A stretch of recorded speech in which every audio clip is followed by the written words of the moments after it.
আমরা এখন জঙ্গল অ্যাডভেঞ্চার করছি, একবারে ন্যাচারাল জঙ্গল। এখানে মধু সংগ্রহ করতে পেরেছি। হ্যাঁ, সেই বিশাল জঙ্গলে সেই অনেক গাছ থাকে, সেই জঙ্গলটাতে আমরা এসেছি। বাঁকুড়ার 12 মাইল জঙ্গল। এখানে কিন্তু কেউ নেই, কোনো গাইড নেই, গাইড একমাত্র আমি। আমার মুখটা দেখি, আমি গাইড, ঠিক আছে, আমি গাইড। এখানে আমরা কি কি আবিষ্কার করেছি? বন ফুল আবিষ্কার, হলুদ গাছ, মানে বন হলুদের ফুল, খুব সুন্দর ফুল হয়েছে বন হলুদের।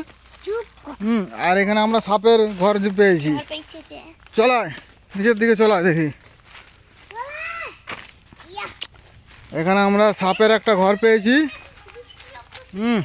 ওই তো ফল হয়েছে, ফল হয়েছে, ওই যে কি একটা ফল হয়েছে দেখো। এই যে একটা কি বন ফল হয়েছে, এটা মা বলতে পারবে কি ফল হয়েছে।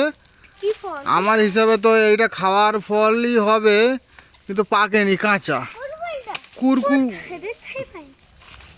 ওই তো খেজুর, আঙুরের মতো, খেজুরের মতো।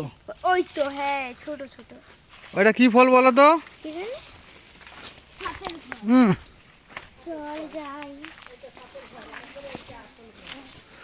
একবারে সাপের আসল ঘরে আমরা পৌঁছে গেছি।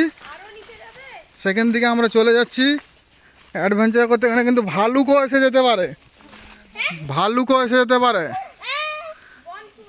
ওরে বাপরে, বন শুয়ার এসে যেতে পারে। যদি বন মুরগি পাই তাহলে খুবই মজা হবে, বুঝলি? বন মুরগি যদি পাই তাহলে দারুণ মজা হবে।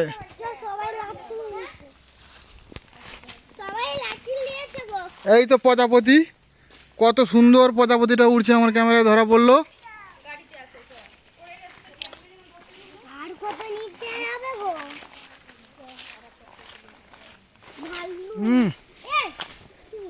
জঙ্গলে গেলে তো আমরা সবসময় একটা লাঠি নিয়ে যাবে এরকম।